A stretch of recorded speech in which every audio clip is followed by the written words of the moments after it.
안녕하세요. 저희 남편은 집안에서 정해준 사람이었어요. 결혼이라는 것이 감정만으로 해결되는 것이 아니라고 생각을 했기 때문에 선을 보라는 말에도 크게 반대하지 않았습니다.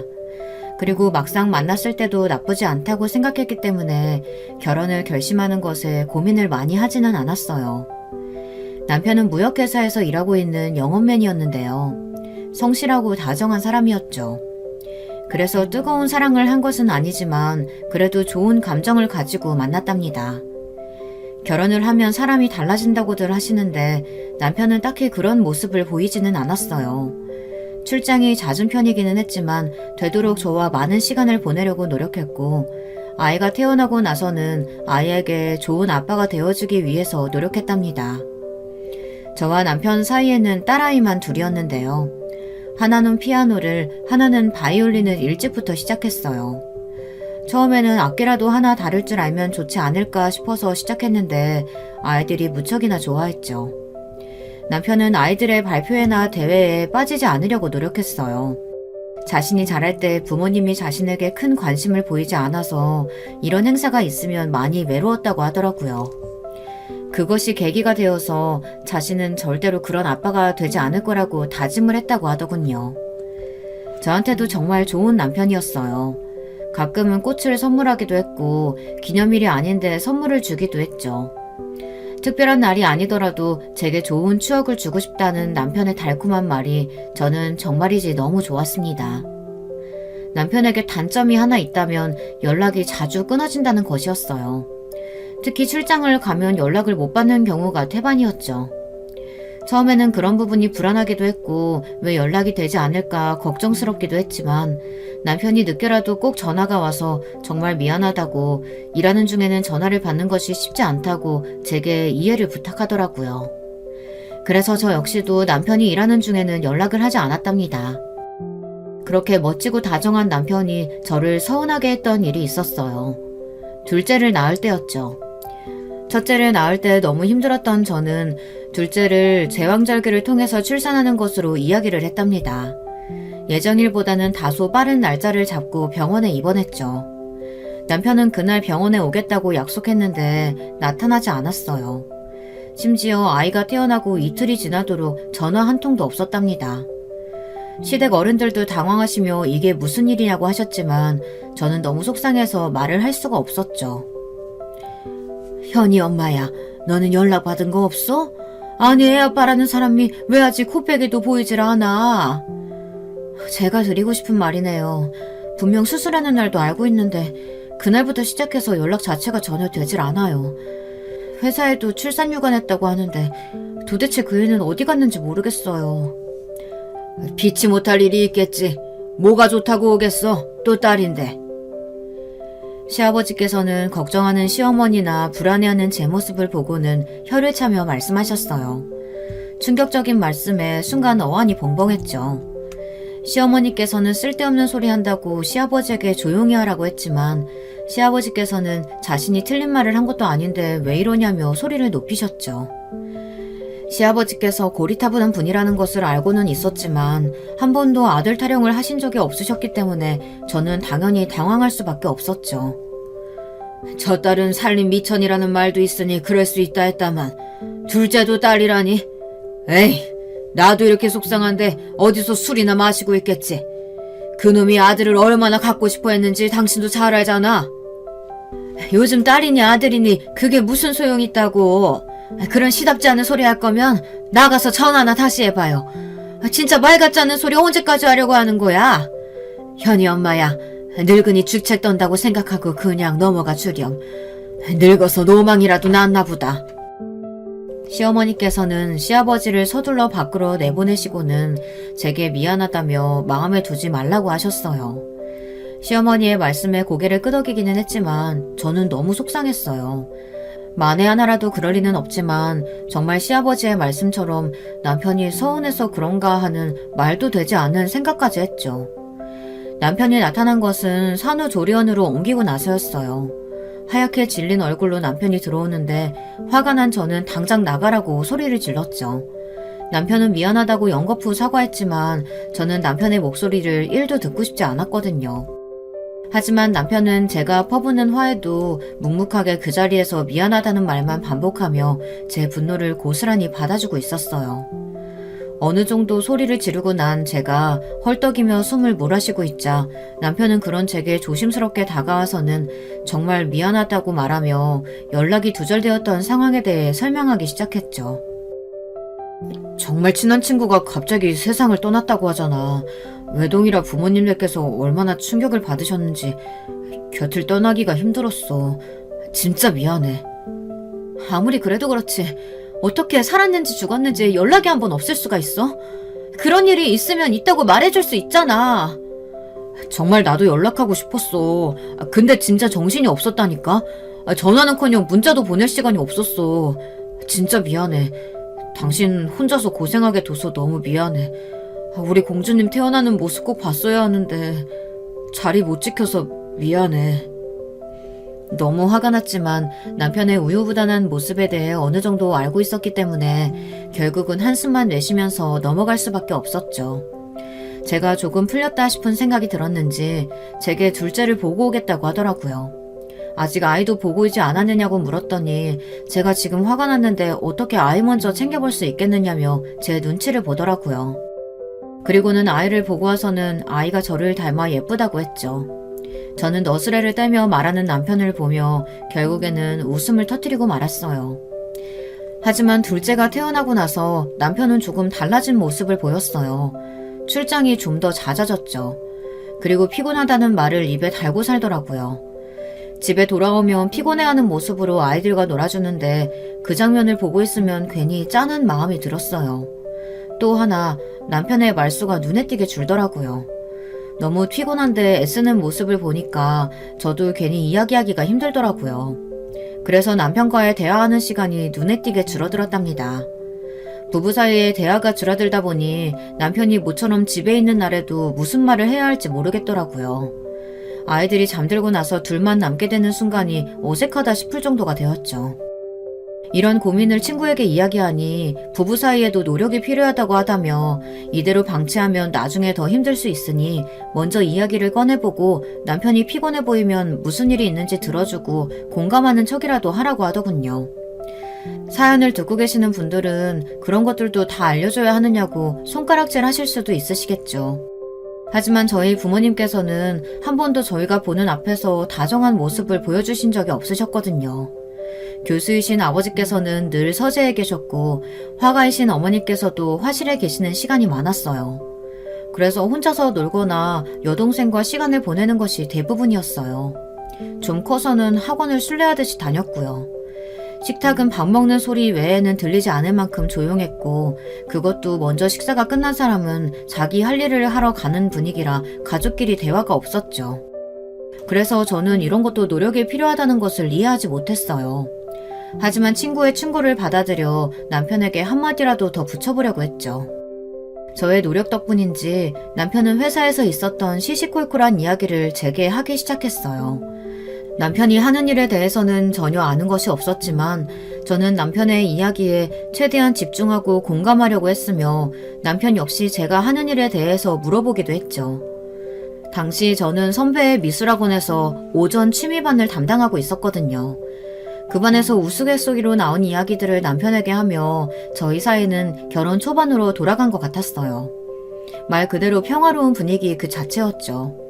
딱 하나 시아버지께서 아들 타령을 하시는 것을 제외하고는 시댁과의 사이도 나쁘지 않았어요. 그랬던 저의 생활은 이사를 기점으로 송두리째 바뀌었어요. 아이들이 자라면서 저희는 큰 집으로 이사를 가기로 했어요. 원래는 아이들이 함께 방을 썼는데 크면서 집에서 연습할 때마다 서로 불편해하더라고요. 남편 역시 서재를 원했기 때문에 방이 여러 개 있는 큰 집으로 이사를 갔죠. 이사 준비를 하는 동안 정신없이 바빴어요. 가지고 가는 것들만큼이나 새로 사야 할 것들이 많았거든요. 이것저것 많이 집에 두는 편은 아닌데도 정신이 없더라고요. 거기다 남편의 출장까지 겹치는 바람에 이사는 거진 혼자 하는 것이나 다름없었어요.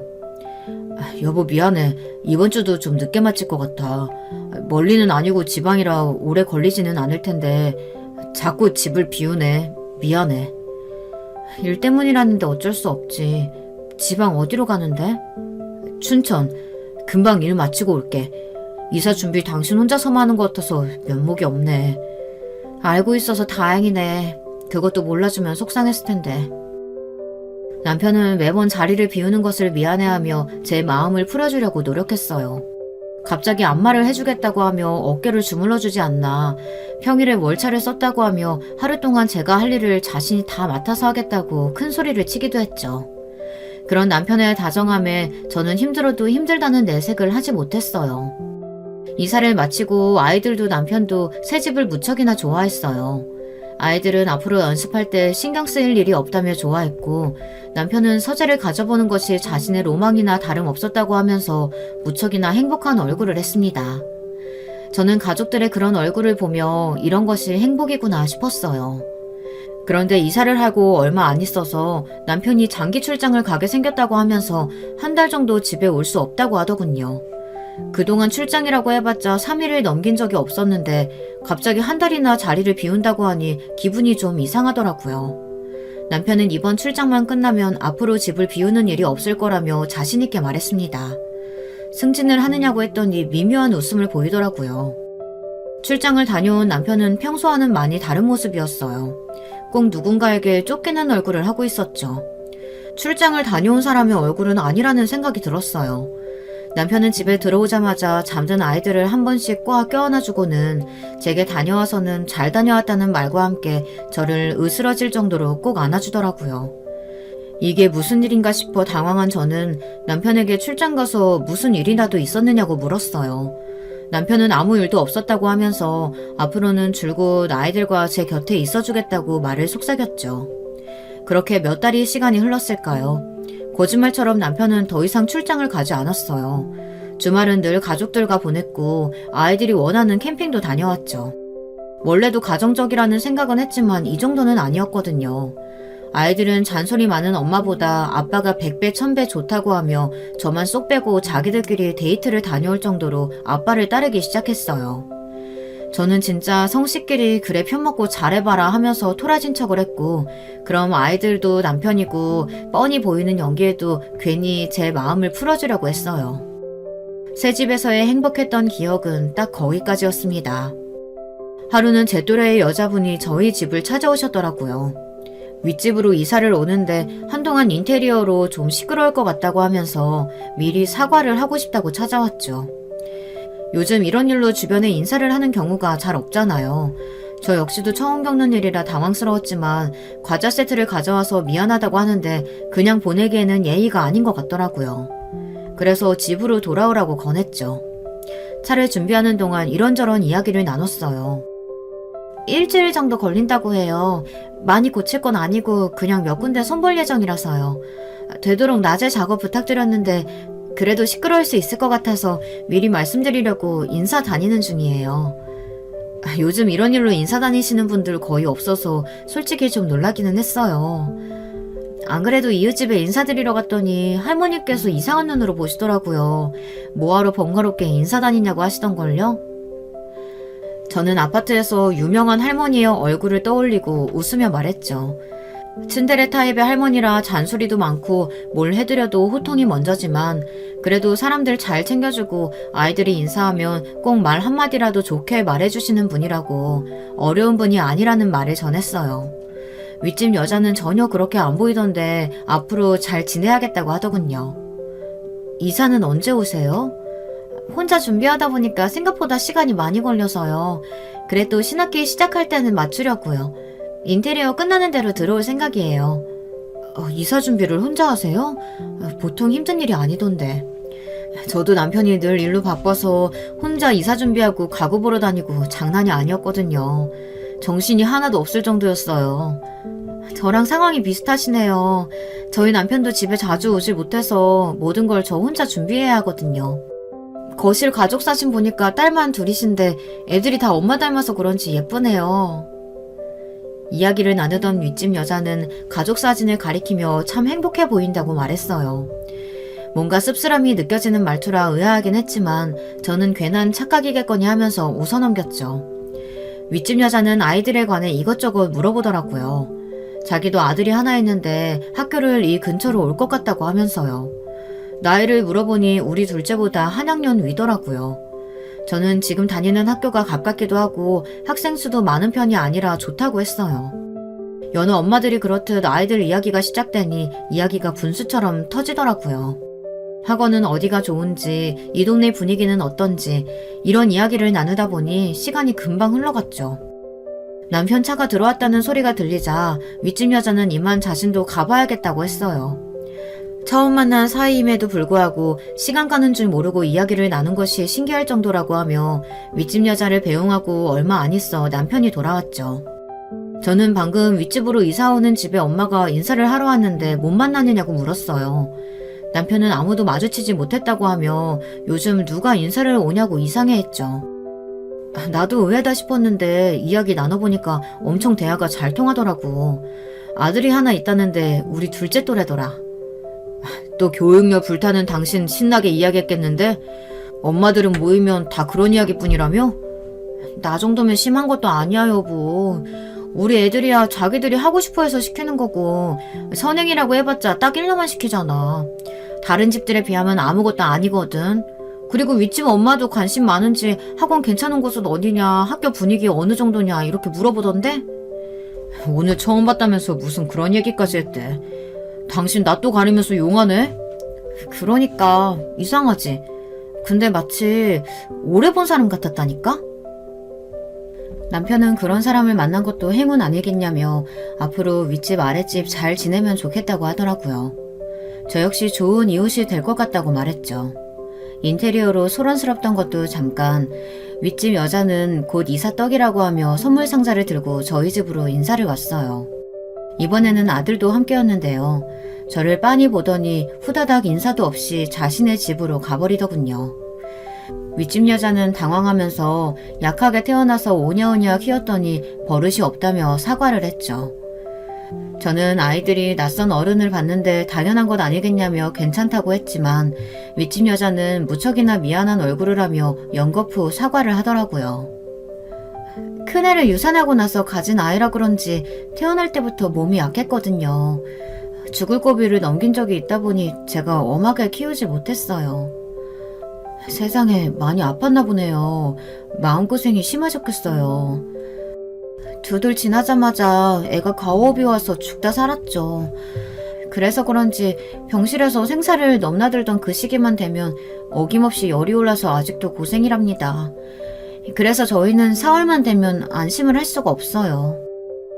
세상에 애들이 다 그렇더라고요.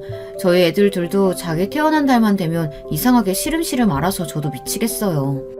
하필 둘 다 4월생이라 저희 집도 4월만 되면 긴장되는 게 걱정이 태산이죠.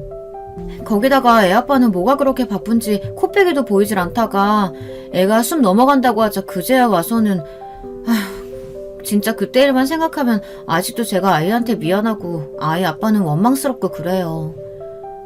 어쩜 아빠가 돼선 그럴 수가 있대요? 애가 아프다는데 일을 우선으로 두다니 진짜 너무했다. 윗집 여자는 자신의 편을 드는 저를 물끄러미 바라보았어요. 저는 얼굴에 뭐가 묻었느냐고 물었지만 윗집 여자는 자신을 이해해줘서 고마워 그런다고 말하며 얼버무렸죠. 그리고 앞으로 잘 부탁한다고 하면서 애가 학원 갈 시간이라 챙겨줘야겠다고 하며 자리에서 일어났죠. 저는 앞으로 잘 지내보자고 말했고요. 이때까지만 하더라도 저는 윗집과 정말 좋은 사이로 지낼 수 있을 거라고 생각했어요. 하지만 일주일 뒤 저는 그 생각이 얼마나 큰 착각이었는지 깨닫기 시작했죠. 아들 있는 집과 딸 있는 집은 다르다고 하더라도 초등학교를 다닐 정도면 그래도 어느 정도 잘한 것이나 다름없는데 밤만 되면 발을 쿵쿵 구르는 소리가 들리더라고요. 아이들은 윗집이 너무 시끄러운 것 같다고 투덜거렸죠. 무슨 춤을 추는 것도 아니고 쉬지 않고 발 구르는 소리가 들린다면서 신고를 해야 할 정도라고 말했어요. 처음에는 저도 남자아이인데 좀 참아보자 싶었는데 점점 그 강도가 심해지다 보니 더 이상은 그냥 모른 척 넘어갈 수가 없겠더라고요. 그렇다고 쪼르르 윗집으로 달려가는 것도 아니다 싶었죠. 층간소음으로 칼부림도 난다는데 괜히 가서 언성 높이며 따져들고 싶지는 않았거든요. 그래서 저는 우선 관리실에 이야기를 했어요. 주의를 주겠다고 말씀해 주시더라고요. 하지만 달라지는 것은 없었습니다. 특히 저희 집 둘째가 귀가 예민한 편이라 자기 전에 귀마개까지 하고 잘 정도인데 하루는 귀마개를 해도 소리가 울려 잠을 잘 수가 없다고 짜증을 내더라고요. 저는 관리실에서 주의를 주실 것이라고 아이를 달랬지만 아이도 더 이상은 참을 수 없다고 가서 따지겠다고 하더라고요. 요즘 초등학생들이 얼마나 무섭습니까? 특히 저희 둘째는 애늙은이 같아서 한번 따지기 시작하면 엄마인 저도 이기기 힘들 정도였거든요. 저는 어른들에게 맡기라고 겨우 달랬습니다. 이번에는 윗집으로 직접 찾아갔어요. 그래도 몇 번 대화를 나눠봤으니 말이 전혀 통하지 않을 대상이라고는 생각하지 않았거든요. 하지만 집에 아무도 없는지 나오는 사람이 없더라고요. 저는 메모지에 조금만 조심해달라는 말을 남겨두고 집으로 내려와야 했답니다. 그래도 그나마 다행이었던 것은 메모가 붙은 다음부터는 소음이 많이 줄었더라고요. 역시 대화가 안 통하는 집은 아니었다고 하며 안심하고 있었죠. 하지만 윗집과의 문제는 그것이 끝이 아니었어요. 하루는 가족끼리 집에서 고기를 구워 먹었는데요. 집에 냄새가 남는 것을 좋아하지 않다 보니 저희는 일반적인 불판보다는 냄새를 잡아주는 기능이 있는 그런 불판을 이용했답니다. 그렇게라도 최대한 냄새나 기름기가 남지 않게 해서 먹고 있었죠. 그런데 얼마 뒤 관리실에서 전화가 오더라고요. 고기 굽는 냄새가 역하다고 민원이 들어와서요. 네? 그게 무슨 소리세요? 지금 삼겹살 구워 먹는다고 민원이 들어왔다는 그 말씀이세요? 네, 냄새가 지독하다고 항의 전화가 오네요. 환풍기는 돌리고 계시는 거죠? 기가 찬 저는 환풍기는 물론 불판 자체도 냄새를 잡아주는 것으로 사용하고 있다고 말씀드렸어요. 문을 열어둔 것도 아닌데 그게 무슨 말씀인지 모르겠다고 했더니 곤란함이 역력한 말투로 아무래도 윗집으로 오신 분이 냄새에 예민하신 것 같다고 한숨을 내시더라고요. 순간 윗집이라는 말에 제가 너무 당황스러워 윗집에서 항의가 들어간 것이냐고 물었습니다.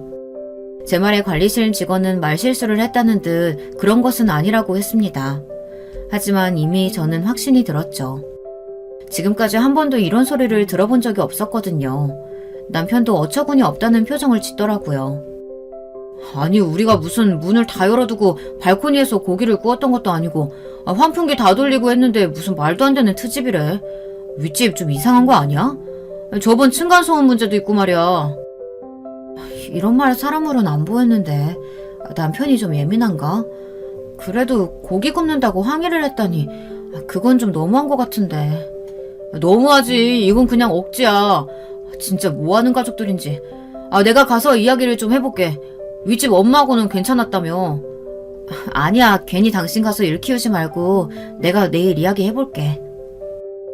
당장이라도 윗집으로 가서 따져 묻겠다는 남편을 말린 저는 다음날 이야기를 좀 나눠보려고 윗집으로 올라갔어요. 다행히 이번에는 집에 있더라고요. 윗집 여자는 아직 집이 좀 어수선해서 손님을 맞을 수 없다고 하더니 밖에서 이야기를 하자고 하더라고요. 저 역시 집 밖이 낫겠다 싶어 단지 입구에 카페로 갔죠.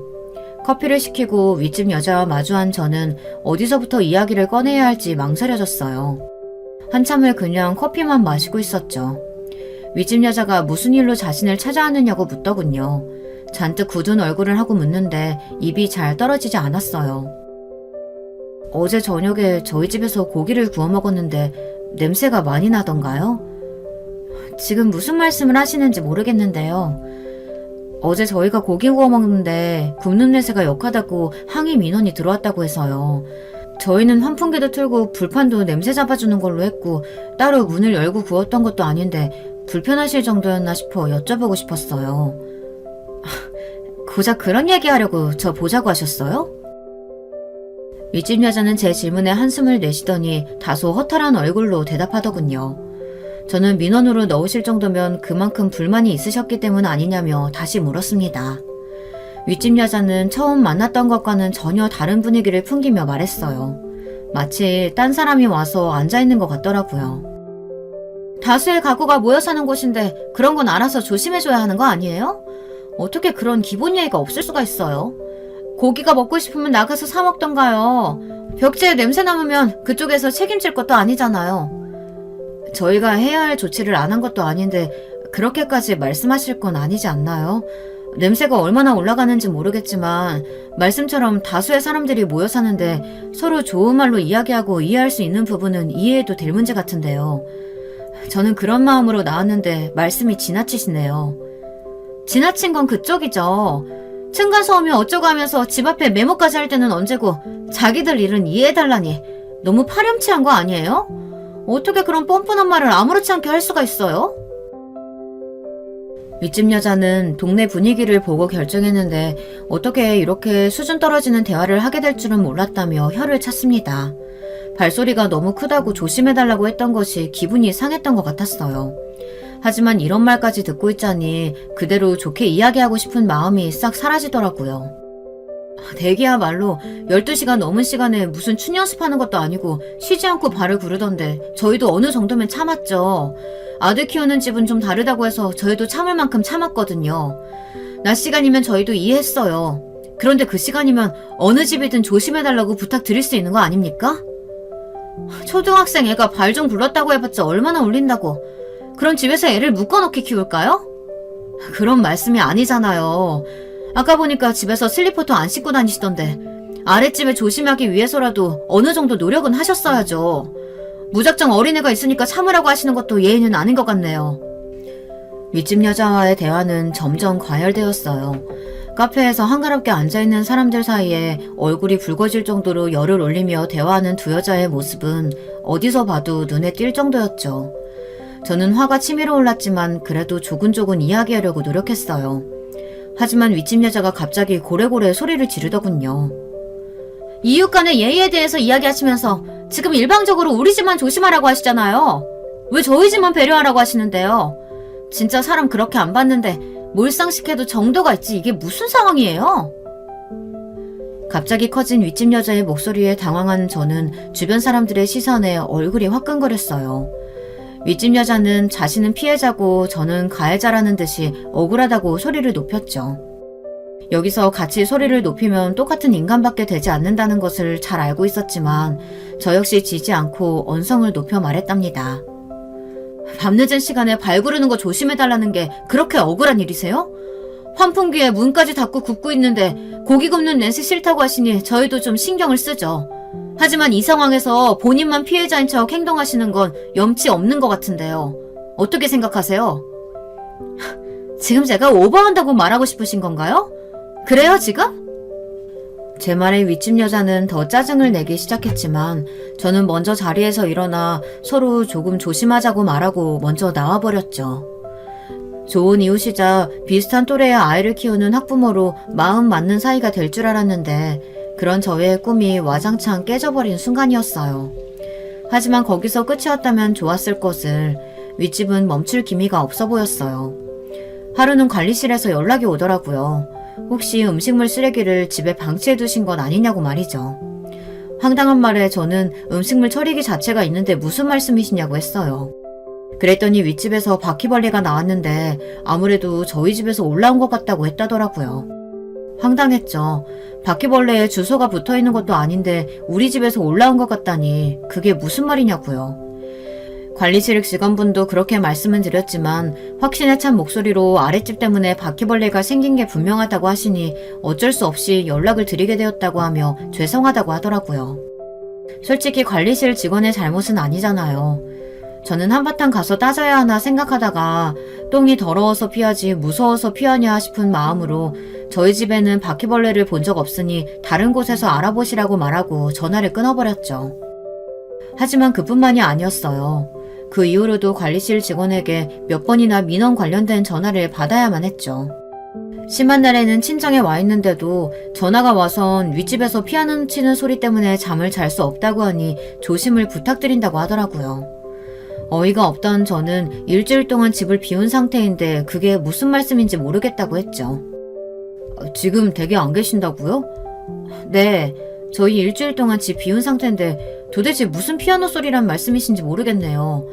저희 집에서 들린 소리라고 하던가요? 윗집에서?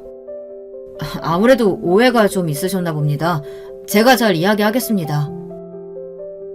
저는 괜히 저희 집과 윗집 사이에 끼어 고생하시는 관리실 직원에게 미안한 마음마저 들었어요. 무슨 죄가 있다고 중간에서 곤혹을 치르고 있어야 하나 싶더군요. 저는 자꾸 이런 일이 생겨서 미안하다고 하면서 아무래도 윗집이 좀 예민한 것 같다고 따로 이야기를 해보겠다고 했습니다. 관리실 직원은 차라리 그냥 자신에게 이야기하라고 하며 직접적으로 부딪히는 것은 좋은 방법이 아닌 것 같다고 하더군요. 그렇게 전화를 끊고 나서 저는 남편에게 방금 전화에 대해 이야기를 하며 차라리 이사를 가버릴까 싶다고 솔직하게 말했어요. 남편도 진지하게 듣더니 아무래도 자꾸만 마찰이 생기는 것은 마음 편한 일은 아니라고 하면서 제가 너무 힘들면 이사를 가는 것도 방법이라고 했죠. 하지만 당장에 결정하기는 어려웠어요. 전학 온 지 얼마 되지도 않았는데 아이들에게 또 전학 이야기를 꺼낸다는 것이 쉽지 않더라고요. 아이들 키워보신 분들은 아시겠지만 이 또래의 아이들에게 친구라는 존재가 얼마나 중요합니까? 남편과 저는 다른 방법을 찾아보기로 했어요. 하지만 속으로는 학교 근처로 다시 집을 알아봐야겠다 싶었죠. 그렇게 얼마의 시간이 흘렀을까 대망의 사건이 터지고 말았답니다. 딸아이의 대회가 코앞으로 다가온 어느 날 평소처럼 늦은 시간까지 연습을 하고 온 딸아이는 꾸벅꾸벅 졸면서 집으로 들어오고 있었어요. 겨우 씻기고 잠이 들었죠. 대회 장소까지 거리가 있다 보니 아침 일찍 출발하기로 하고 남편과 저도 아이들을 재우자마자 잠이 들었어요. 11시쯤 되었을 거예요. 설핏 잠이 들었다가 천장이 무너질 것 같은 소리에 눈이 번쩍 뜨였죠.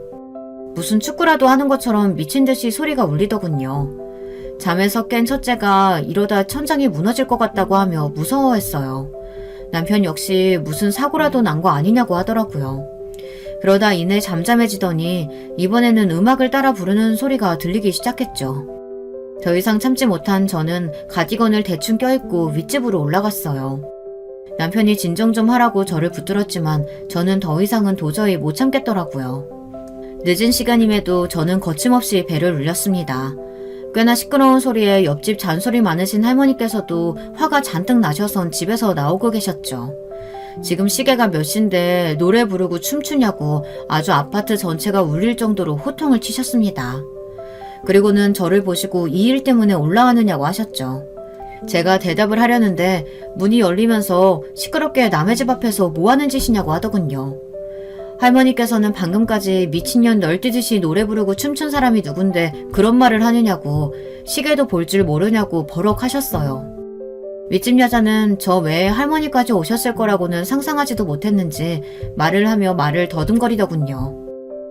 할머니께서는 일이 일찍 끝나서 그냥 집에 왔다고 하시면서 정상적으로 생각을 좀 하고 행동하라고 하시더니 다시 집 안으로 쏙 들어가 버리셨죠. 할머니 덕분에 어느 정도 진정이 된 저는 차분하게 말했어요. 할머니께서 제가 하고 싶은 말은 다 한 것 같은데 제발 시계는 좀 보셨으면 좋겠어요. 아까는 무슨 축구 경기하는 것처럼 우당탕탕 뛰던데 이제는 춤에 노래까지. 진짜 너무하시네요. 서로 조심할 건 조심하자고 이야기했는데 이렇게까지 하시는 건 곤란하죠. 저는 주의를 부탁하고 몸을 돌려 집으로 가려고 했어요. 그때였죠. 남자아이가 나오더니 저를 보며 소리를 지르더군요. 그것도 충격적인 내용으로 말이죠. 저는 너무 놀라 그 자리에 얼어붙고 말았어요. 아이는 그런 저를 보고 악을 쓰며 외쳤죠. 저는 겨우 몸을 틀어 남자아이를 바라보았어요. 너 방금 뭐라고 했니?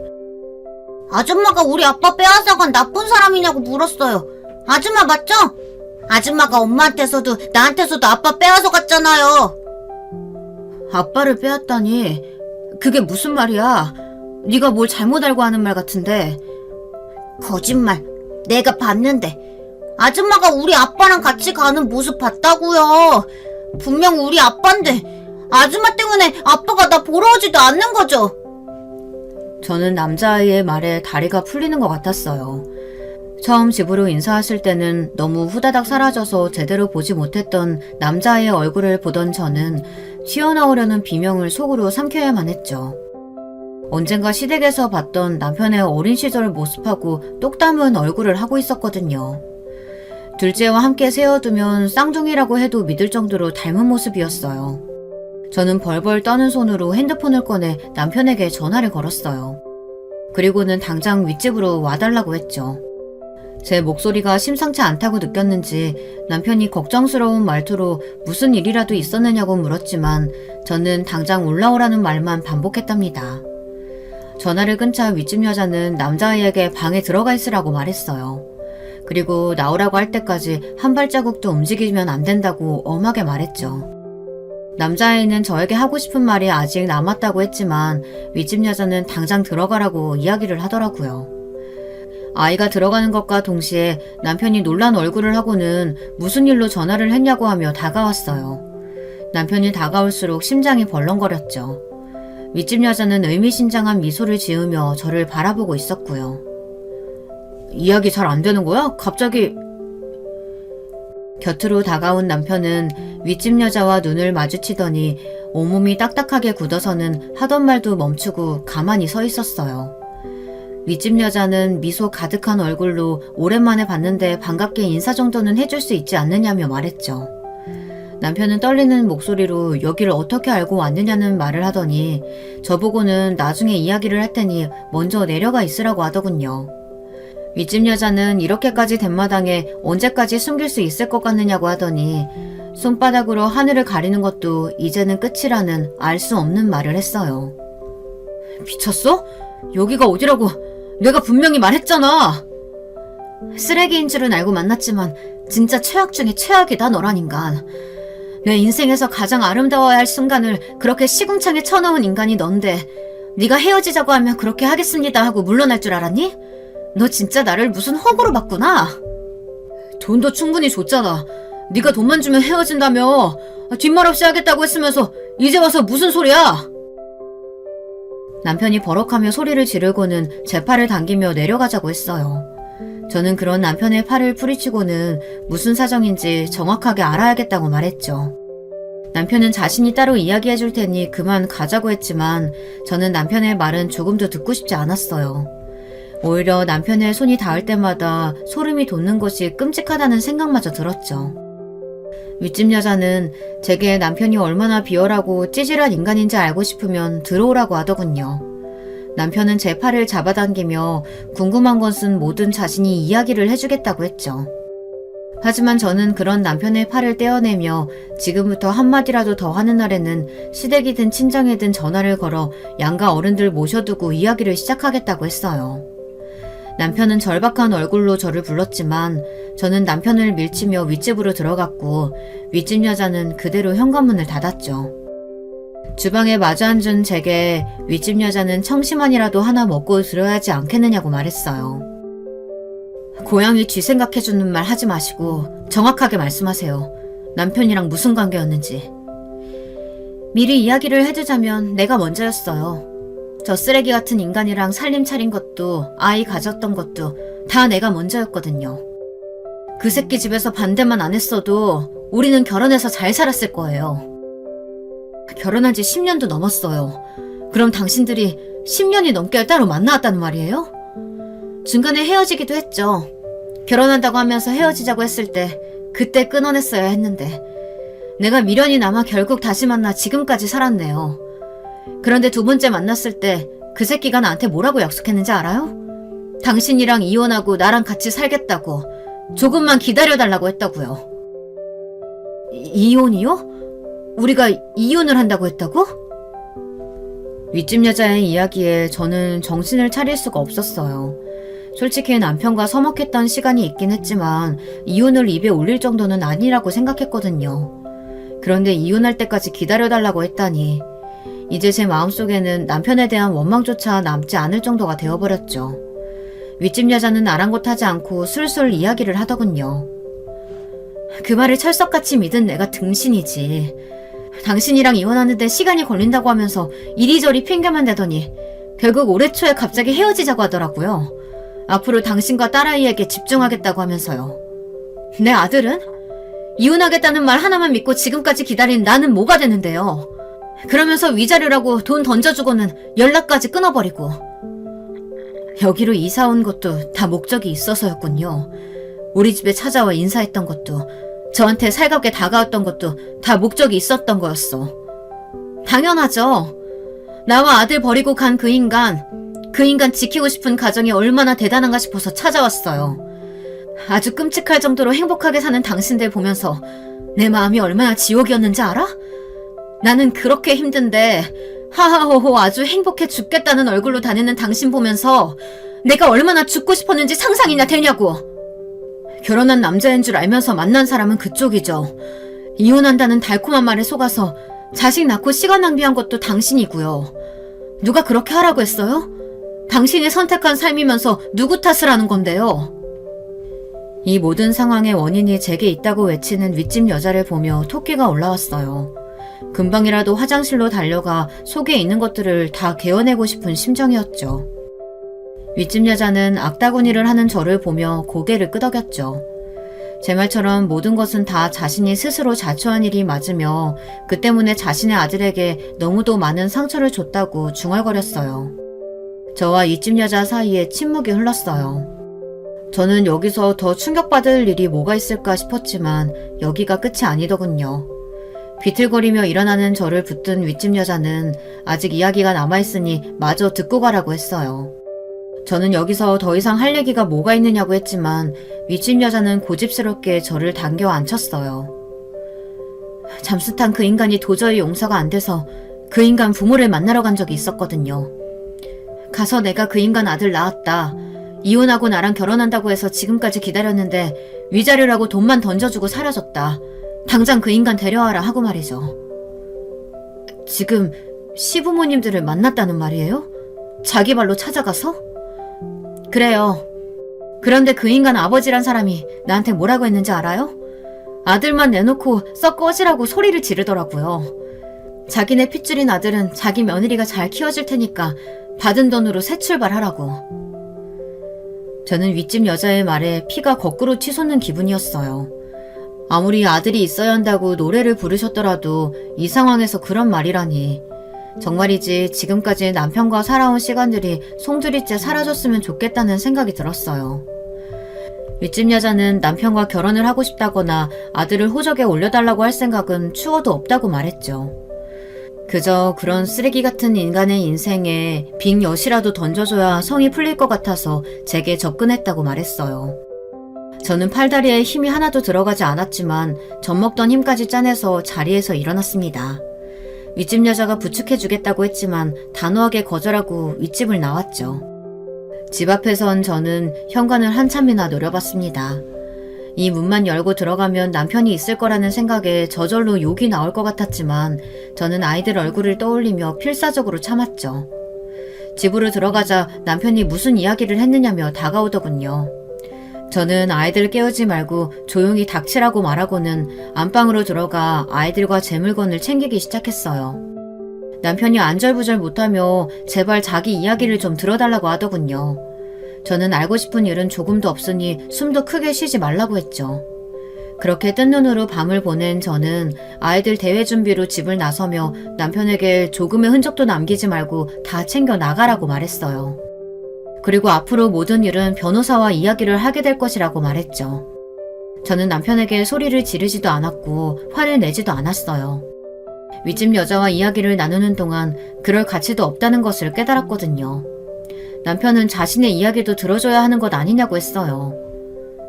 나랑 결혼하기 전에 윗집 여자랑 동거까지 했다는 사실, 나랑 결혼하고도 계속해서 만났다는 사실, 나랑 이혼할 때까지만 기다려달라고 했다는 사실, 윗집 아이가 당신 아들이라는 사실, 이 모든 사실 중에 아닌 게 하나라도 있어?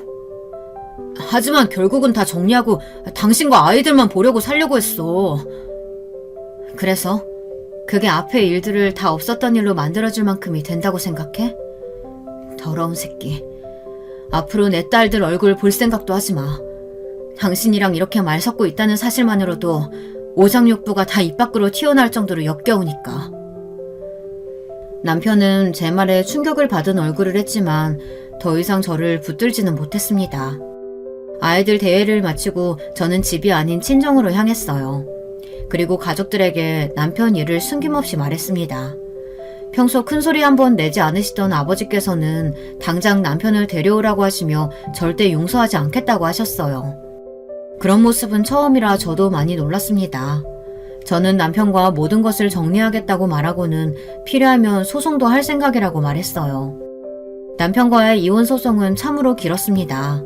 남편은 이혼하지 않겠다고 버티고 있었고 시댁 어른들은 그렇게 이혼하고 싶으면 아이들은 두고 가라고 하셨죠. 길고 긴 싸움 끝에 결국에는 양육권만 가지는 것으로 이혼이 성립되었어요. 남편은 마지막까지 비겁했어요. 자신은 윗집 여자를 버리고 가정을 지키려고 했다고 말했죠. 여러분들 생각은 어떠신가요? 제가 남편의 이 말에 이혼 대신 가정을 지켰어야 했을까요? 여러분, 두 번째 사연 시작하기 전에 좋아요, 구독 꾹 눌러주실 거죠? 그럼 두 번째 사연 바로 시작합니다. 곤란한 고부관계 때문에 힘드셨다던 여성 사연자분의 얘기가 준비되어 있는데요. 어떤 인생을 살아오셨으며 또 어떤 고부관계에서의 문제를 겪으셨는지 제가 지금 바로 여러분께 소개해 드릴게요. 저희 아빠께서는 제가 6살 되던 해에 돌아가셨어요. 교통사고를 당하셨는데 직후에는 상태가 그렇게 나쁘지 않으셨다가 심각한 후유증이 나타나서 갑자기 돌아가신 것으로 그렇게 들어서 알고 있습니다. 그리고 저희 엄마께서는 제가 7살일 때 저를 친할머니 댁에 맡기고 떠나셨어요. 참고로 친할아버지는 제가 태어나고 얼마 안 돼서 돌아가신 분이기 때문에 제가 직접적으로 얼굴을 뵌 적은 없답니다. 아빠의 형제로는 고모 2분이 계셨는데요. 제가 친할머니 댁에 맡겨졌을 당시 큰 고모께서는 시집을 가신 상태였고 작은 고모께서는 다니시던 직장의 기숙사에 주로 기거하시면서 가끔 친할머니 댁에 들르시며 지내고 계셨죠. 저는 엄마께서 저를 잠깐만 친할머니께 맡기신 줄로만 알았어요. 할머니 말씀 잘 듣고 사고 안 치고 얌전하게 지내야 돼. 알았지? 착하게 있으면 엄마가 다시 데리러 올 테니까 100밤만 기다리면 된다고 엄마가 말했었지? 100밤만 자고 나면 엄마께서 다시 저를 데리러 오실 줄로만 믿었어요. 그러나 100밤을 모두 새고 나서도 엄마께서는 오시지 않았고 전 작은 고모의 손을 잡은 채로 초등학교에 입학했습니다. 초등학교에 들어가고 나서 얼마 뒤에 반 친구랑 싸웠었거든요. 자세히 기억은 안 나는데 아마 그 친구가 부모님 얘기를 들먹여서 제가 화를 냈었던 걸 거예요. 반 친구랑 치고받고 싸운 저는 서러워서 엄마를 보고 싶다며 이틀 밤낮을 떼를 썼었죠. 그런 저를 달래시며 할머니께서는 무척 속상해 하셨었고요. 그 주말에 집으로 오신 작은 고모께서는 떼를 쓰며 엄마를 찾는 저에게 화를 내셨어요. 너 바보 아니야? 너희 엄마가 널 왜 데리러 오겠어? 너 버림받은 거야. 너희 엄만 진작에 널 여기에 두고 도망친 거라고. 자기만 잘 살고 싶어서. 네가 있으면 자기 인생의 걸림돌이니까 널 여기에 치우고 가버린 거지. 넌 그런 줄도 모르고 아직도 엄마 타령을 하고 있었니? 저는 극심한 충격으로 차마 울지도 못하고 작은 고모의 말씀을 부정하지도 못한 채 가만히 있었지요. 친할머니께서는 작은 고모가 너무 섣부르고 어리석었다면서 혼을 내셨고요. 이건 좀 나중의 일인데 그때 일을 두고 작은 고모께서는 저한테 사과를 하셨어요. 어린 조카한테 그렇게 대놓고 막말을 한 걸 후회한다고 말이죠. 제가 상처받은 걸 보고 많이 반성도 하셨다고 했어요. 전 사실 작은 고모의 그 발언에 반신반의했었답니다. 엄마께서 저를 안 찾으러 오시는 걸 보면 그 발언이 진짠 것 같은데 설마 절 버리고 엄마께서 정말로 떠나셨을까 하는 의문이 남아서 그 발언을 아주 믿을 수도 없었던 것이죠.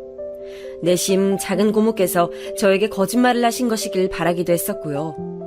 하지만 작은 고모께서 하신 말씀은 슬프게도 진실로 밝혀졌었죠. 제가 9살 때였어요. 집으로 누가 찾아왔었는데 바로 제 외할머니셨습니다. 제가 살고 있는 친할머니 댁으로 찾아오셔서는 돈 봉투를 내미셨어요. 그러면서 외할머니께서는 친할머니를 향해 고개를 숙이셨었죠. 면목이 없습니다. 이 돈은 부디 애 키우는 것에 보태서 사용해 주세요. 큰 돈은 아닙니다. 형편이 되는 대로 넣었고 여하간에 정말로 죄송하게 됐습니다. 면목이 없고 죄송하다는 건 알긴 아나 보죠? 이 돈 가지고 그냥 꺼지시오. 천하의 그 나쁜 년, 지 자식 버리고 지만 살겠다고 도망간 년. 난 그런 년 따위는 내 손녀 음이라고 생각도 안 하렵니다. 욕심 많은 그년 분명히 천벌 받을 겁니다.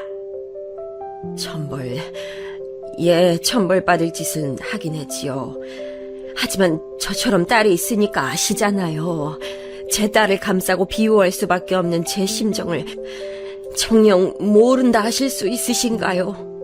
어린 나이에 시집가서 애 낳고 살다가 힘들게 낳았던 둘째 아기는 심장 멈춰서 금세 세상 떠나고 신랑은 교통사고로 잃고 전 제 딸이 너무 불쌍해서 미칠 것 같아요. 제 손녀도 중요하지만요, 전 제 딸이 더 중요합니다. 이제 새 출발해서 잘 살게 된 제 딸 인생 전 끝까지 응원해 줄 거예요. 천벌을 받아도 제가 받고 돌을 맞아도 제가 맞습니다. 제가 다 그 업보를 지고 갈 테니 부디 제 딸 향한 깊은 노여움만은 거둬주세요. 외할머니의 절절한 말씀은 그 당시보다는 제가 나이를 한 해 한 해 더 먹어갈수록 이해할 수 있게 됐어요. 절 두고 새 출발을 하신 엄마를 비난할 수 있는 자격을 가진 사람이 세상에 딱 한 명 있다면 그건 바로 제가 되겠지만 별로 그러고 싶지 않았습니다. 그날 외할머니께서는 떠나시기 전에 제 어깨를 잡으시며 이렇게 마지막 말씀을 남기셨어요. 앞으로 너 이제 네 엄마 찾지 마라. 네 엄마 위해서 그렇게 해. 알아들었니? 제발 내 부탁이다. 간절한 외할머니의 눈빛을 보면서 어렸던 저는 무의식적으로 고개를 끄덕거렸죠. 그 이후로 저는 제가 완벽히 버림받았다는 걸 깨닫게 됐던 거예요. 그 전까진 전 제가 부모 없는 아이인 줄 모르고 살았어요. 그런 식으로 생각 자체를 안 해봤었거든요. 그런데 제가 부모 없는 아이였더군요. 학교에서 친구들이 부모 없으면 고아 새끼다 라고 떠들고 다녔었는데 거기에 제가 해당된다는 생각을 하니까 마음이 아팠습니다. 그 이듬해에 작은 고모가 시집을 가셨습니다. 신혼살림 차려서 사는 데가 그리 멀지 않다면서 자주 올 거라 하셨었지만 별로 안 지켜졌었고요. 친할머니 댁이 있는 시골 동네는 심심하긴 했어도 벗삼아 놀 자연은 광활했기에 전 작은 고모를 자주 못 뵙게 됐어도 결핍은 느끼지 못했었네요. 친할머니께서는 시장에 음료를 파셨어요. 가끔 이웃분들의 농사일을 거들어서 푼돈을 벌기도 했지만 시장에서 음료 파는 일이 생업이셨죠.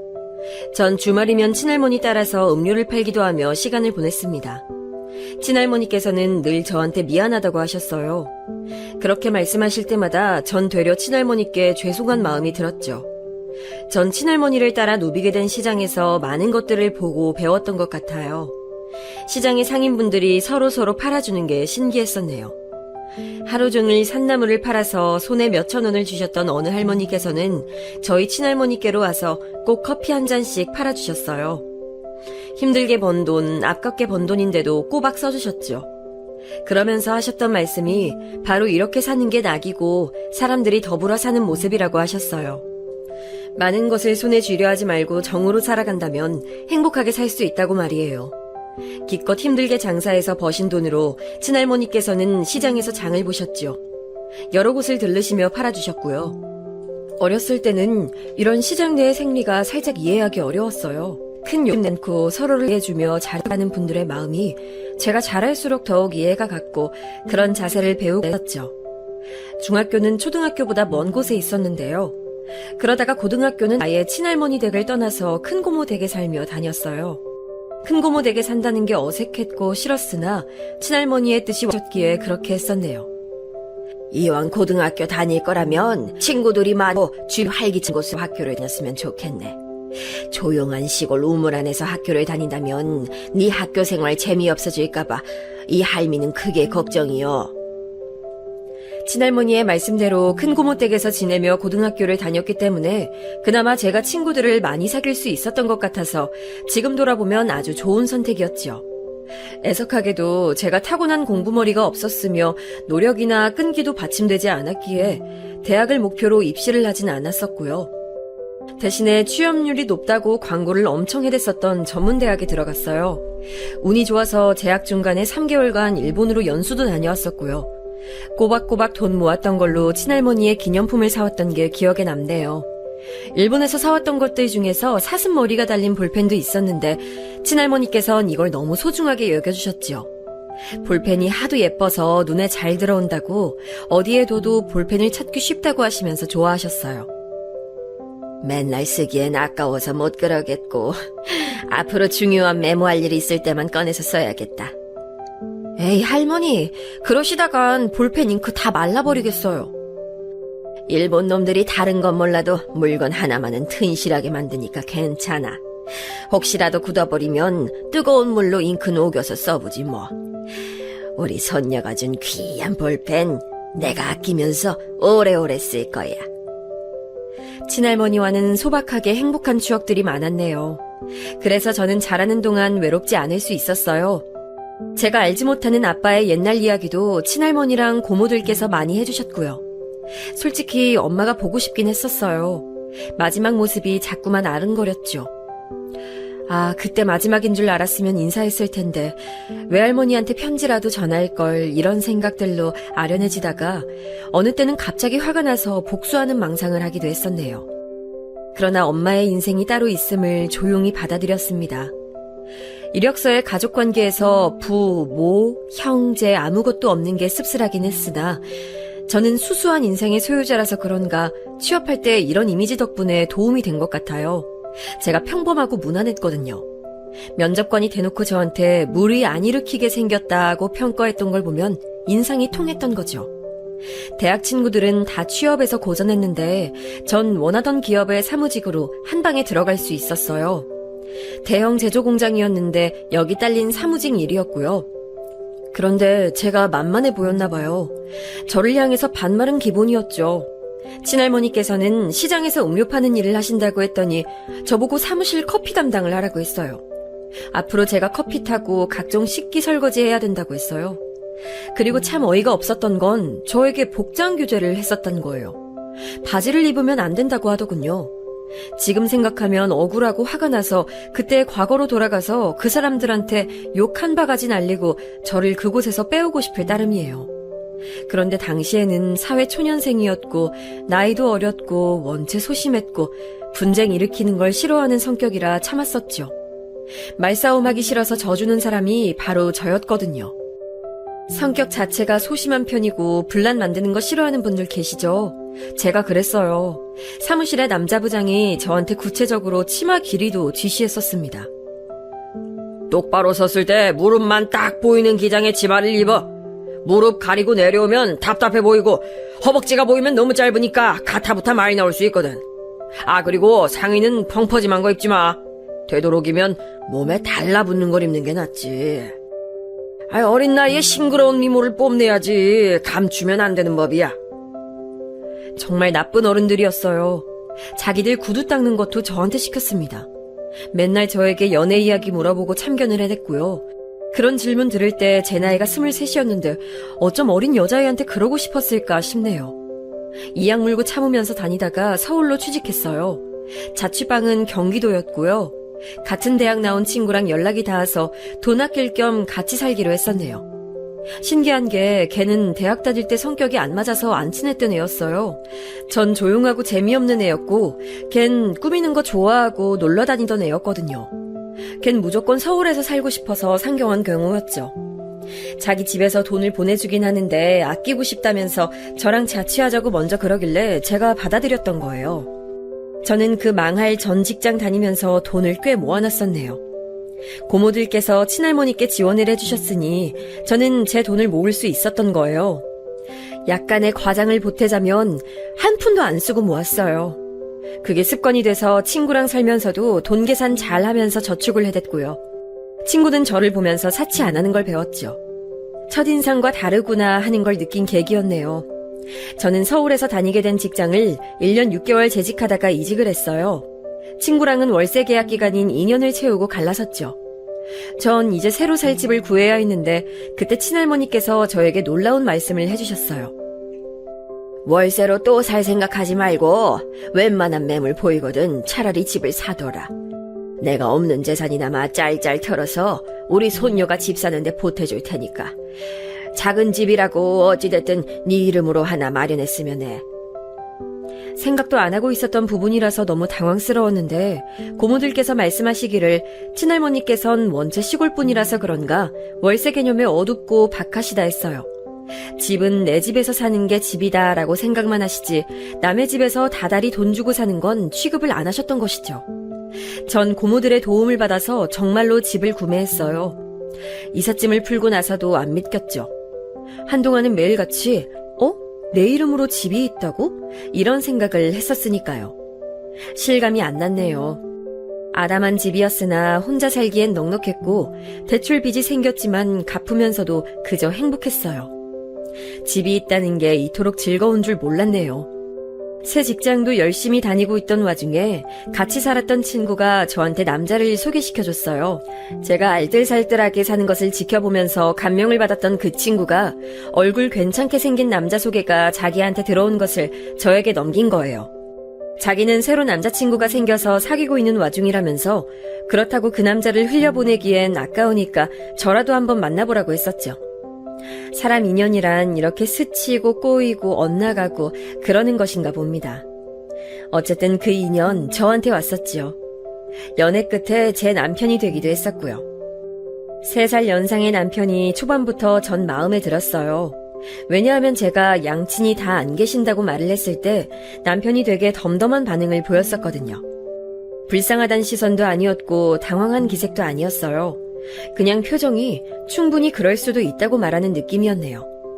절 있는 그대로 바라봐주는 느낌이라서 좋았어요. 남편도 거의 처음부터 저를 마음에 들어 했죠. 제가 절약하고 사는 게 워낙 습관이라 물건 하나를 사도 값을 다 비교하면서 사고 채소는 마트에서 절대 안 사고 첨가물 가게에서 저렴하게 구입하고 이렇게 살았는데 남편은 그런 저를 흥미롭게 여겼던 거라고 하더군요. 저를 알면 알수록 신기하다고 했었어요. 전 다이소 애용자예요. 똑같은 용량의 과자도 대형마트에서 1,300원 하는데 다이소에선 1,000원 하거든요. 다이소는 500원 단위로 값이 떨어지기 때문에 300원으로 가격이 안 끝나요. 1,500원을 받을 순 없으니까 1,000원 받는 거랄까요? 저는 이 사실을 알아서 다이소를 애용해봤는데요.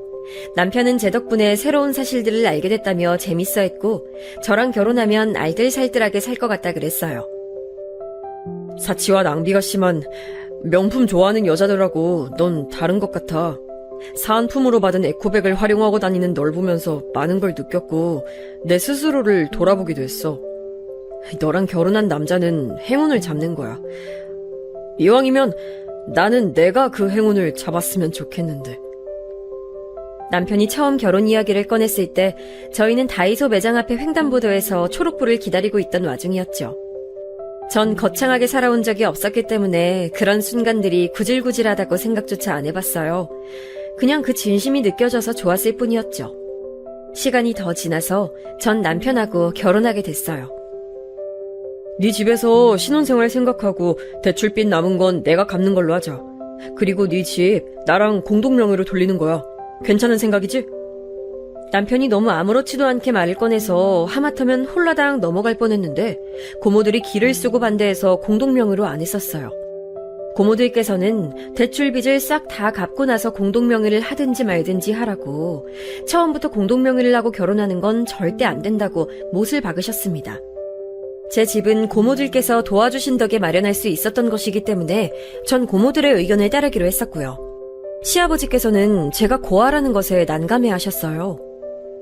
조모의 품에서 자라오고 일찍이 사회생활 시작해서 돈 벌어온 게 기특하고 짠하기도 하지.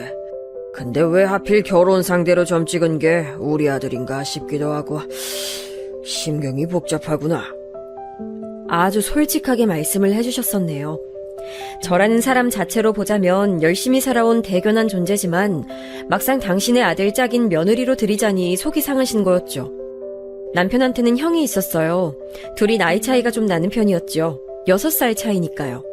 아주버님께서는 결혼하신 상태였고요. 애가 둘이었답니다. 또한 대릴사위라고 볼 수 있는 분이셨어요. 왜냐하면 형님 집이 좀 사는 편이라고 그랬거든요. 재산도 있는 데다가 교육자 집안이라서 특유의 가풍이 있다나 뭐라나 하던데요.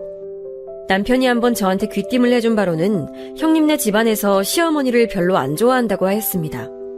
지금은 그게 너무나 잘 이해가 가는데요. 당시엔 그 소리를 듣고 나서 시어머니가 너무 가여웠어요. 그리고 저는 엄마로부터 버림받았던 사람이기 때문에 괜히 시어머니가 애틋하게 느껴졌던 것도 있었죠. 이렇게 됐으니 어쩔 수 없지. 그래, 둘의 결혼을 허락하마. 내가 앞으로 널 내 딸이라고 생각하면서 살 거야. 난 아들 녀석만 둘이라서 늘 딸을 가지고 싶었는데 생각해보니 아주 잘 됐네. 시어머니께서 그렇게 말씀해 주셨을 때 제가 얼마나 감동받았었는지 몰라요. 친할머니로부터 많은 사랑을 받았고 고모들이란 든든한 방패도 있었지만 제게 늘 엄마라는 존재의 결핍이 자리하고 있었어요. 아빠는 일찍이 돌아가신 분이라서 어쩔 수 없다고 쳐도 엄마는 저를 직접 저버리셨던 분이었기에 가슴에 은근한 서름이 계속 박혀 있었거든요. 그러니 제가 시어머니께 금방 마음을 열었던 것 같네요. 결혼식 비용부터 각종 혼수 등등 시댁에서 준비하고 부담을 했고 저희 집의 대출빚도 앞으로 남편이 갚는 걸로 했어요. 그 대신 결혼 생활을 제 집에서 시작했죠. 저는 친할머니께서 강력히 주장하시는 바람에 얼떨결에 마련했던 그 집 하나로 결혼을 할 수 있었던 셈이었네요. 시어머니께는 뭉쳐다니는 모임이 있는데요. 시어머니 포함 4명이 정예 멤버고 가끔 참여하는 2명까지 추가하면 총 인원은 6명입니다. 정예 멤버 중에서 시어머니 포함 3명은 서로가 어렸을 때부터 알아온 고향 친구들이에요. 나머지 정예 멤버 1명은 3명 중 1명의 육촌 관계고요. 서로가 고향 친구들인데다가 친척이기까지 그러니 끈끈했던 것이죠. 제가 시어머니의 인간관계를 어떻게 알게 됐냐고요?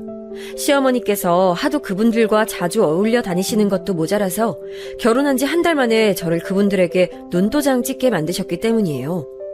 시댁이 오래된 빌라인데 분위기가 좀 삭막했습니다.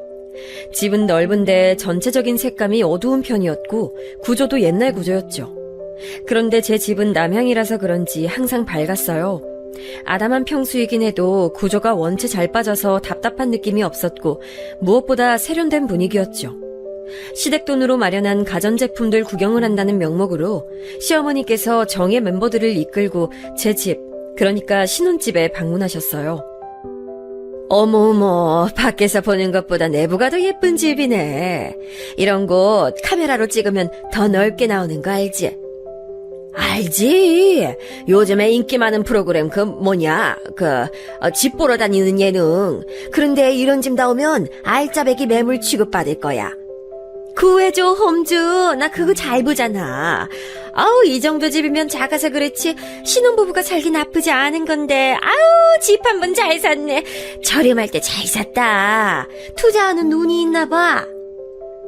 정예 멤버들이 왁자지껄 떠들면서 저를 칭찬하셨는데 시어머니께서는 연신 어깨를 으쓱하셨어요. 콧대가 높아지신 게 보였죠. 전 제가 칭찬을 들어서 시어머니께서 뿌듯해하신 줄로만 생각을 했었는데 나중에 곰곰이 돌아보니까 그게 다 포석이었나 봐요. 저를 다들 인정하게 만들고 저를 대단한 며느리로 만든 후 그 위에 시어머니께서 군림하는 그림을 그리고자 하셨던 것이죠. 시어머니의 허세에 황당한 과시욕은 금세 나타났습니다. 울 똑쟁이 며느리가 날 얼마나 우러러보는 줄 다들 알기나 해? 올 며느리는 내 발도 닦아준다? 우리 집은 그래서 정기적으로 세족식이 열린다니까? 시어머니의 말씀을 들으면서 전 속으로 세족식이 뭐지 했다가 발 닦는 의식이라는 걸 알았네요. 시어머니께서는 제가 자발적으로 대화를 갖고 와서 당신의 발을 닦여드리는 며느리라고 정예 멤버들에게 말씀하셨어요. 전 그런 적이 없었거든요.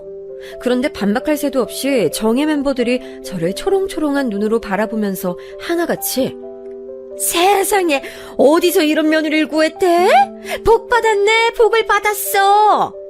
똑 부러지는 며느리가 그렇게나 충성을 다한다니, 어우, 자기 다시 봤다. 자기 상당히 위험 있는 시어머니였구나.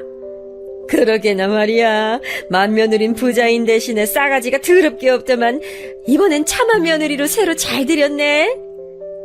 칭찬의 말씀을 해주시니까 저도 모르게 그냥 헤헤 웃고 말았어요. 형님과 비교해서 제가 우위라는 생각이 들어버렸고 그때는 그게 마냥 좋았던 거예요. 왜 그랬을까 모르겠네요. 제가 순하게 웃고만 있는 것에 자신감을 얻으셨는지 시어머니께서는 세족식은 물론이고 어깨 마사지를 자발적으로 제가 해드리고 있다면서 그런 거짓을 추가로 늘어놓으셨어요. 정예 멤버들은 다들 부럽다는 눈길로 시어머니를 쳐다봤고요. 전 시어머니의 눈치를 살펴가면서 더욱 급신거리고 예의 바른 며느리처럼 굴었고 그럴수록 시어머니의 입가에 걸린 미소가 진해졌죠. 정예 멤버들의 선망 어린 시선 또한 깊어졌고요. 네, 맞아요. 저는 첫 단추를 잘못 꿰던 거예요. 그 후로 시어머니께서는 점차 제 위에 군림해 가셨는데 그 강도가 서서히 높아지고 제 일상에 조금씩 스며들어서 저도 모르는 사이에 이미 저는 시어머니께서 행하시는 것들에 잠식되어 있었답니다. 정신을 차리고 보니까 몇 달 뒤에 저는 부랴부랴 퇴근하자마자 남편 저녁 밥상 차려놓고 그걸 카톡으로 사진 찍어서 시어머니께 보고드리는 일상을 보내고 있었더군요. 저녁 밥상 차린 걸 카톡으로 전송드리고 나서 시어머니께 응 잘했어 라는 답장을 받으면 그것으로 확인 끝이었어요. 남편이 저보다 직장에서 업무가 많은 편이었고 출퇴근 거리도 저보다 멀어서 항상 제가 먼저 퇴근을 했거든요. 그래서 저는 제가 저녁 밥상을 매일 차리는 게 당연하다고 생각을 했었던 것 같아요. 따지고 보면 저도 매일 출근하는 직장인이어서 당연히 퇴근 후에는 쉬고 싶은 마음이 컸는데 간단히 먹을 상을 차리는 것도 아니고 시어머니께 매일 보고를 드려야 하다 보니까 부담이 돼서 허투루 메뉴를 준비할 수도 없었네요. 어느 날은 제가 깜빡하고 실수로 다른 사진을 전송한 적이 있었는데요. 시어머니께서 불같이 화를 내셨죠. 너 이거 지난주 밥상 사진 아니니? 오늘 밥 안 차렸어? 내 아들 지금 퇴근해서 집에 거의 다 도착했을 시간인데 아직도 저녁 준비가 덜 된 거야? 지난 사진 쓰면 내가 모를 줄 알았니? 나를 감히 우습게 알고 놀려먹어? 네가? 아니에요. 오늘 거 찍었는데 전송할 때 다른 사진을 눌러버렸어요. 지금 바로 오늘 밥상 사진 보내드리겠습니다. 죄송해요. 제가 바로 해명을 드리고 사진 전송까지 마쳤지만 시어머니께서는 저를 쉽게 못 믿으셨고요. 굳이 남편한테 전화하셔서 오늘 메뉴 뭐냐고 물어보시고 검사를 하셨어요. 정말 숨막히는 날들이었네요. 어떻게 그렇게 살았었나 모르겠어요. 심지어 시어머니께서는 민감한 영역까지 건드리시며 간섭을 하셨죠. 부부관계까지 물어보셨고요. 저한테 남편 만나기 전에 연애는 몇 번 해봤냐고 물어보시길래 솔직하게 연애 경험 2번이라고 말씀드렸더니 저한테 뭐라고 하셨던 줄 아세요? 그래, 지난 더러운 과거는 용서해 주겠지만 회개하고 뉘우치는 마음으로 앞으론 몸과 마음 정갈하게 하고 배우자만 바라보면서 살거라. 전 그냥 연애 경험 횟수만 말씀드린 건데 다짜고짜 더러운 과거라고 하셔서 제가 말문이 막혔었죠. 그리고 당신께서 시댁 서열 1위니까 저보고 알아서 납작 엎드리고 잘 살면 앞으로의 인생이 편할 거라고도 하셨어요.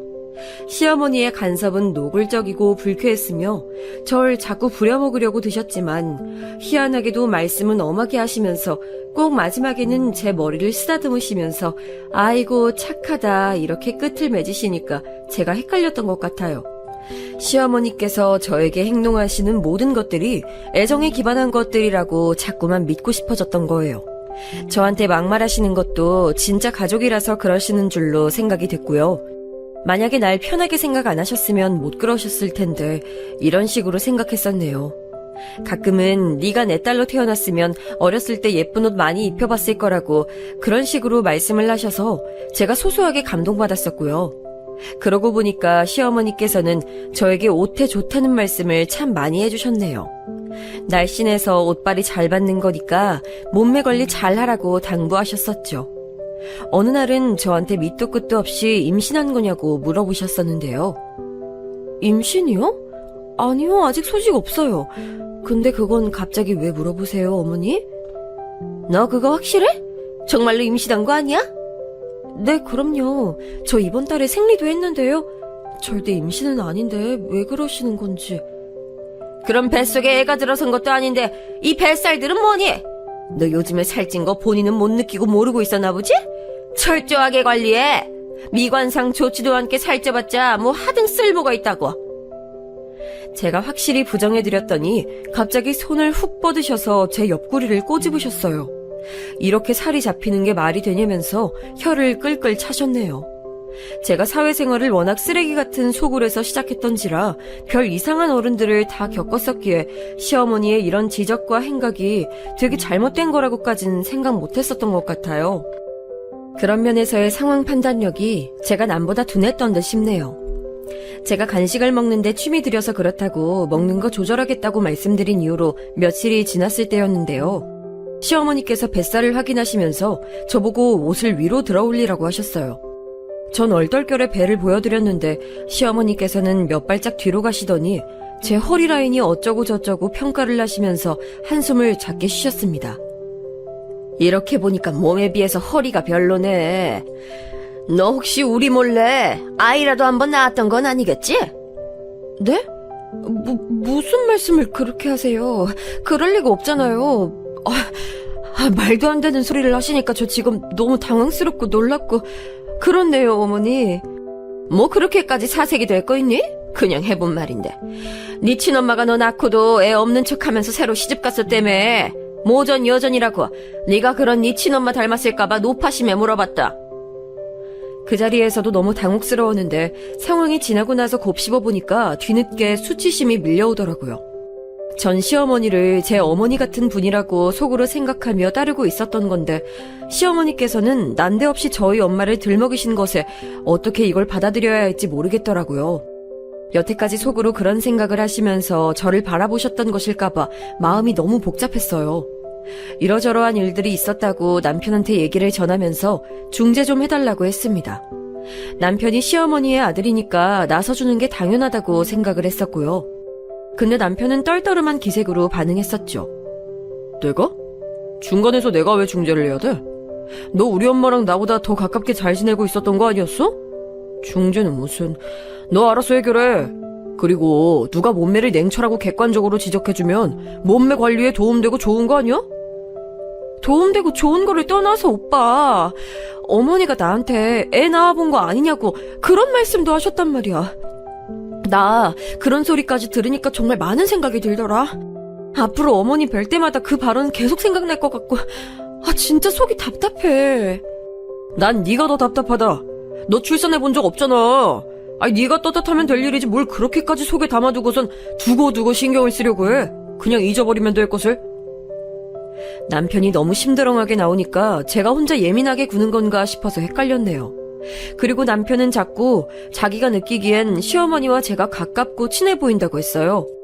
허물없는 엄마와 딸 분위기도 나기 시작한다 뭐라나 그런 말을 하면서 감정적으로 맞서지 말고 뭐든지 둥글게 잘 풀어나가라고 저한테 그러더군요.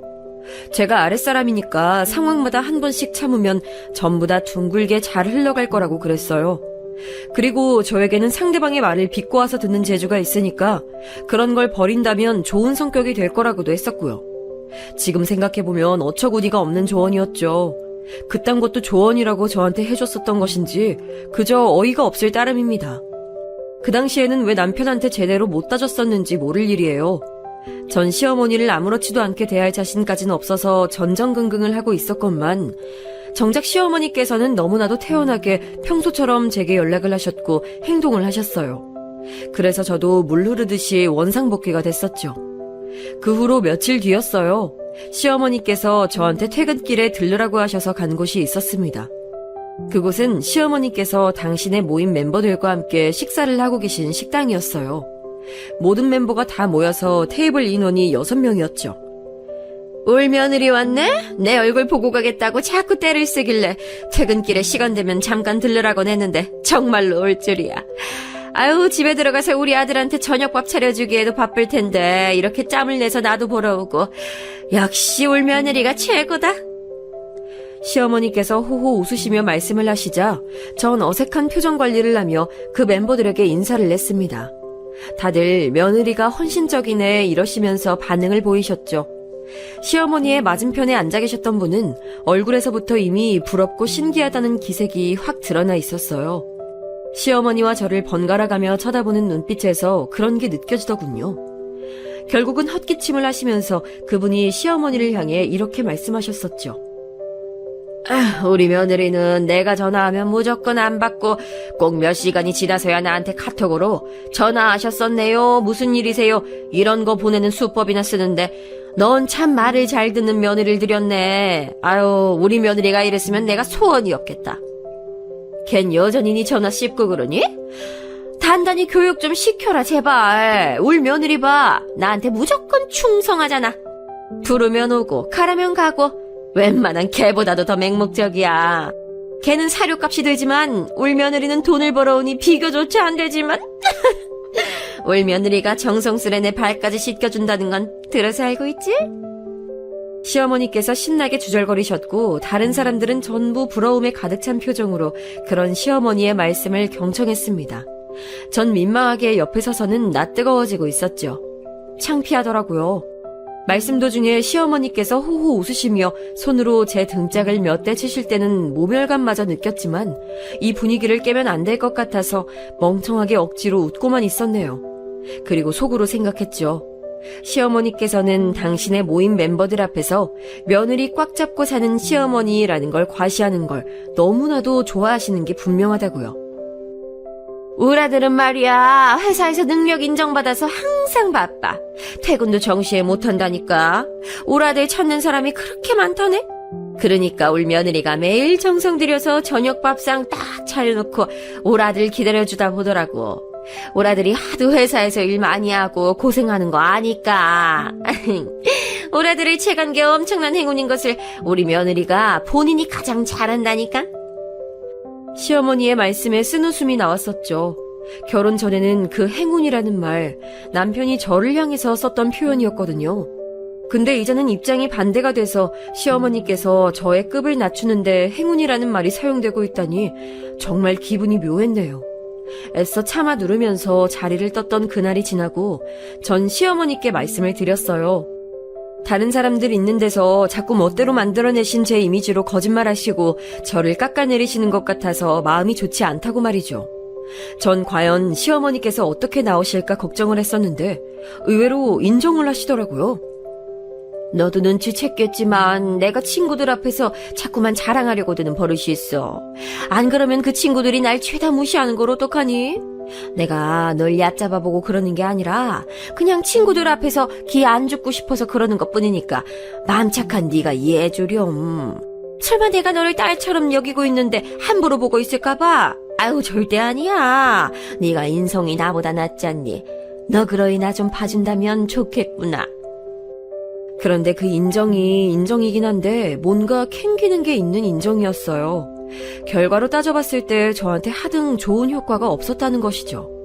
하지만 그 순간에 저는 그런 걸 고려하지 못했었기에 시어머니께서 제 말에 바로 인정을 하셨다는 부분에만 초점을 맞췄어요.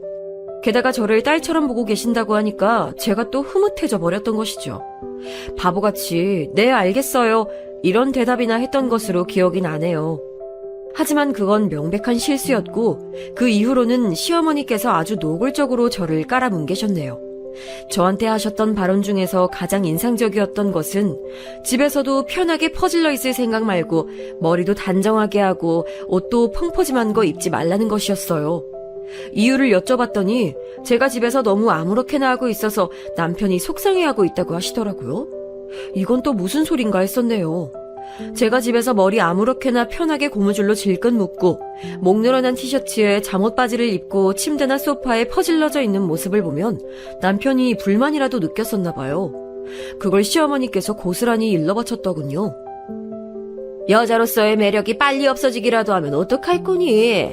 여자가 늘 긴장하면서 자기 자신을 점검해야 남자의 사랑이 떠나가질 않는 거야. 넌 사치 하나 안 하고 검소하게 사는 것만큼은 100점이니까 이제 외모 관리도 집에서 한다면 완벽해질 거야. 다른 것도 아니고 집에서 편하게 있으면 안 된다니. 전 직장인이었고 따라서 하루의 피로를 맘 편히 녹이고 싶은 게 당연했는데요. 제가 어이가 없어서 남편한테 따졌다가 황당한 말을 들었어요. 남자는 집에서 속옷만 달랑 입고 드러누워 있어도 되지만 여자는 그러면 안 된대요.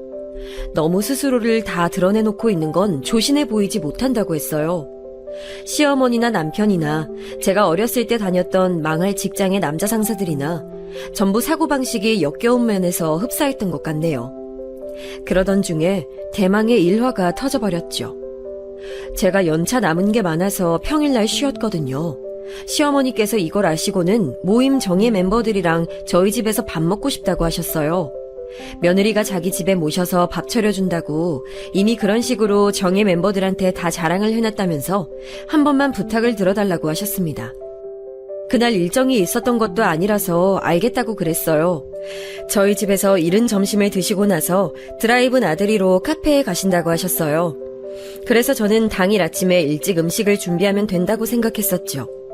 그런데 하루 전날 저녁 저한테 카톡을 시어머니께서 보내셨는데 갈비찜이랑 미역국은 꼭 준비하라고 하신 거예요. 마트 문 닫기 전에 얼른 가서 재료 사왔습니다. 그리고 남편하고 다퉜죠. 남편은 시어머니의 기행이 전혀 이상하지 않다며 제가 며느리로서의 도리를 마땅히 다해야 한다고 했어요. 저는 이 모든 상황이 짜증난다고 맞섰고요.